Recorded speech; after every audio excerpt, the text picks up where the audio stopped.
I used to read movie magazines as a kid with a pint of Breyer's coffee ice cream. That was like heaven for me. Movie magazines and Breyer's ice cream, you know? Marlon Brando was my favorite since I was 13 and saw him in Guys and Dolls. And I didn't sing for 27 years because of stage fright. When I did, I used a scene from Guys and Dolls with Marlon and Gene Simmons, only I made myself like a character to replace her so I could sing this song. He was my biggest crush, my idol, somebody who was such a brilliant actor and so beautiful. Oh my God. And what about you? It's got you too. Your eyes are the eyes of a man who's in love. That same flame deep within made them shine. Your eyes are the eyes. One of the things about Marlon Brando, it's in the public record, a very wounded person.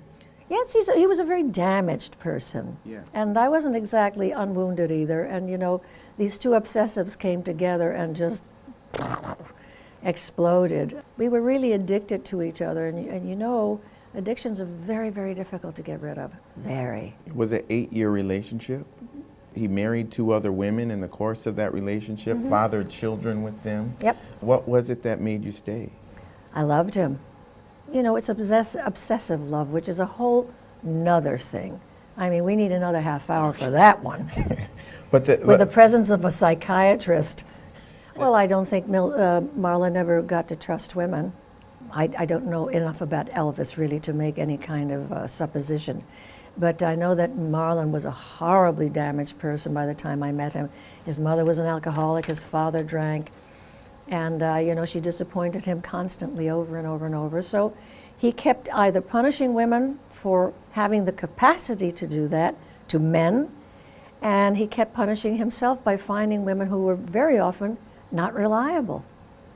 Interesting, yes? And yes, indeed, and tragic in the sense that it even drove you to attempt suicide while you were with him. It did. It was my way, twisted and sick as it was, to try to end that kind of humiliation and pain. I just didn't know how else to do it because I kept going back to him.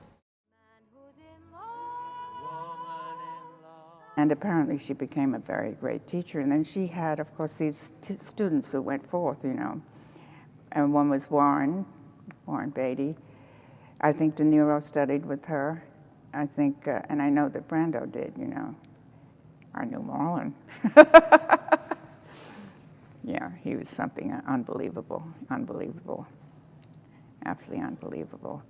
Sarah, my grandmother, I told you what she said about Marlon, didn't I? She used to say I wasn't home when people, she didn't like him in the beginning. And she said somebody came to say about him, she said he's a bum and his mother is a drunk. His mother was alcoholic. I went to AA. I learned about AA through Marlon and through Jody Brando, which was something in those times. But I think when she saw him, she saw something else. And then no matter who came to see me, she said I wasn't home. She only wanted me to go out with him because he was such a great actor. Something about Marlon, you know, they have this in Speak to Me, and did you see that? They played it at Lincoln Center, Speak to You, and it's him talking to himself in a microphone. Oh, yeah. But the thing that it didn't convey is that he had, like every really great man, a huge sense of humor. I mean, I'm sure that Einstein could make you laugh more than anybody, a huge sense of humor. And you didn't get that, but I did know him very well, yeah. I actually was in love with him when I was young, but everybody was in love with him, yeah.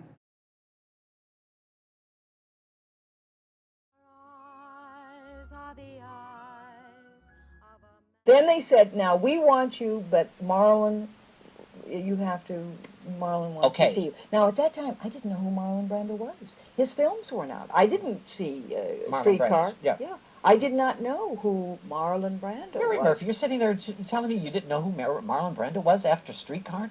It wasn't out. Oh, Anyway, well, true to form. True to form. First of all, Marlon was gorgeous. Absolutely gorgeous. I had no preconceived idea who this man was. So they leave me alone in, I think it was the director's office. I'm sitting there, and all of a sudden this guy comes in with Levi's and a T-shirt. Surprise, surprise, right? Something comes new in for Mary and Murphy. never looks at me directly. Everything is to the side, and The new look. The new look. the Mary. new, yes, That's the the new- animal, because he walked around. Did you feel that animal? Oh yeah. You did? And sexual attraction. Oh, Did he look at you sexually like at that time, do you think? Well, it was very provocative.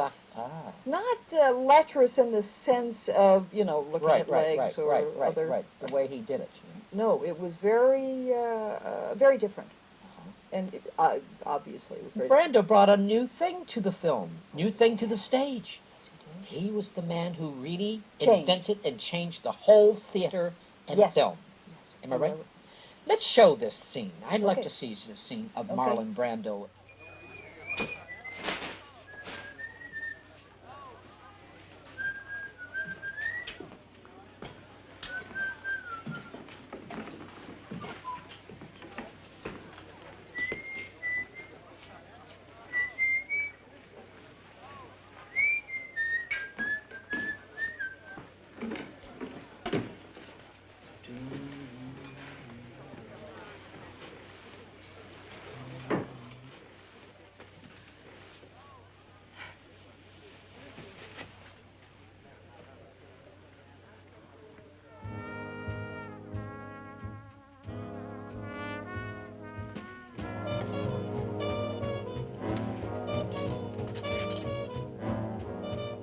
Say, you live here all the time? All my life.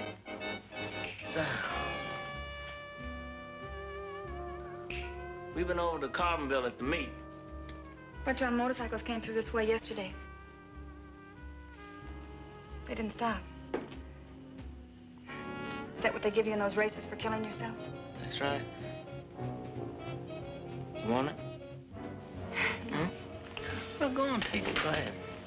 No. Come on. You can't do that. You won it. You have to get your name engraved on it or whatever you do. It's important to you. You don't give something like that away just like that. Not unless you knew a girl real well and you liked her. Hey, Johnny, Yo! about this town. They got a dock here. They're gonna rewire Crazy.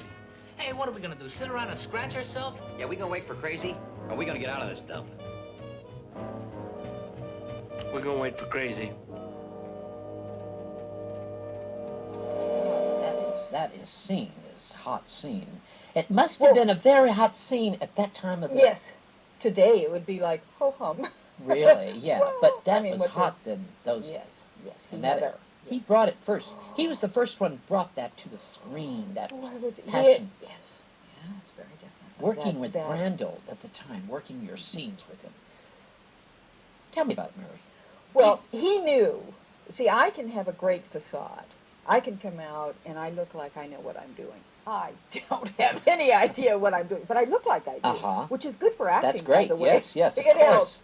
But he knew. He knew that you were... I was scared to death. He did. Oh yes, he's very. He has that animal perception. Now I've heard since we did this picture, he was a very nasty fellow to some leading ladies. I don't know. He wasn't then to you, not at all. He was very nice. Brought me over before we started shooting. We sat down in a little coffee shop and so forth, and he sat me down. We started talking, and he'd ask me questions and start laughing, and his whole persona changed entirely to one of just a friendly, let's go have some fun together. But when that camera's rolling, it's something... that happens, yes. It's a magic, huh? Tell me about... He changed, I mean, his script. He doesn't follow the script, does he? No, not at all. He follows the sense, and it wasn't it wasn't technical dialogue. It didn't make any difference which question came first or whatever. But he had from the he was the true actor studio, not the phony actor studio. What do you mean, the true actor studio? He didn't go and prepare. He was preparing all the time. Oh, he He prepares had all the time. He had a life, inner life. Uh-huh. Tremendous That's inner interesting. life. Oh, yes. Tremendous. But he wasn't out, and I've got to feel the sick. He had it at all. He was working all the time and knew how to work. His working wasn't just the lines, but of finding things to do. Right. And to say, I don't want that girl to go into complete shock. I want her to respond from me. So he would do things to divert me, playing with the coin on the counter, you know? Yes. And it would throw me or what, and that's exactly, which was a better for me. Otherwise, I might. When did you meet Marlon? In 1955 in the commissary at Paramount. Did you? What happened when you met him? He just asked for an introduction, and then a couple of days later he phoned me to have dinner with him. And coming from a very strict family, I said I would love to, but he'd have to bring a friend along. Oh, and so did he? He did, yes. Did he really? Mm. And then did he ask you to marry him shortly thereafter? No, I came down with tuberculosis. I was in the hospital for 10 months. Oh, my gosh. And during that period, I fell in love with him. And then we got married, yes. Why, was he attentive then? Very attentive, very kind to me and to the other patients and to the nurses, yes. Well, now, in your book, apparently after the marriage, things fell apart. Well, as soon as I was on my feet, as soon as I was able to make my own decisions and carry on with my own life, he didn't like that independence. Oh, so you think that was what really happened? Yes. Well, what are some of the things that he did to you? What was, you were married for how long? Very short time, A year. really. Just a year, Yeah, and yes. and in that time you became pregnant with your son. Yes. What happened though? What did he do to you? Well, I was new to the country. I was new to the business. I was suddenly thrown in with business managers, publicity agents, theater people, studio people that I couldn't contend with. I didn't know how to. There was a lack of communication between Marlon and myself. There was a language barrier which we tried to overcome. And things got more and more difficult, and finally it did break. And you say you're afraid of, with Marlon's behavior, that's what you're really afraid of? That I he will- am very afraid of it, yes. Because of your son? Because of my Why? son. Marlon is very erratic. He is not a good family man. A child needs discipline. He needs schooling. It's very important. He needs his meals on time. He needs to go to bed at a certain time. He knows how far he can go, what to do, what not to do. He cannot be permissive. Marlon is not that kind of a disciplinarian. Do you see your son now? Oh, yes, I do. Do you? Well, what's he doing? Has he fared well? He's 21 years old. Yes, he lives up in Oregon. He bought himself a piece of land, and he's farming up there now. Well, do you and Marlon have any contact now? No. You don't know what he thought of the book? I don't think he liked it. No, but you haven't had any direct feedback from no. him? Well, the one thing that amazed me, in the book, you talk about his bringing home a young woman that he was having an affair with while you Yes. were married. Yes. What were the circumstances? How did that happen? I mean, isn't that an awful brazen thing to do? It is very brazen, and it shocked me. I was very pregnant at the time, and the girl was France New, and I remember. I was just in my lounging pajamas. I just got up from bed, and I wasn't looking my best, and in walks this very glamorous girl, and I thought, I don't like that too much. And But then she started chatting you about using curry or something? Yeah, she told me because I was breastfeeding my baby and I was eating curry, that it was bad for the baby. And I asked her what were her qualifications that she can make such a statement. After all, she wasn't a mother. And the thing that irritated me most was she went into the ice box, and I happened to love mangoes, and she took the last mango. Oh my gosh.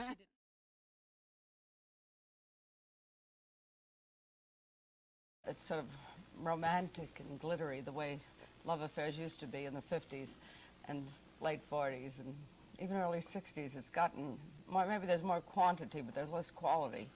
But men seem very upset at the idea of revealing the names of past husbands and lovers. Well, but women like it. Now, why do you get all upset? I'm not Go ahead. upset. What about the men in here that you talk about? Well, some of the men loved it and called me up and gave me funny stories. Marlon Brando called me and said, look, It's okay to put me in your book, but on a scale of 10, I want to be 10. You had a romance with Marlon Brando, didn't you? Well, yes, it was a very friendly one. It went on for a number of years, and we were sort of in between love affairs, friendly lovers. And that's the only way I can describe it. In those days, he wasn't afraid of the press, and he was a beginning actor. And as a matter of fact, I went to Hollywood first, and then I warned him he should take his relatives. So he came with his sister, and he lived with his grandmother in Silver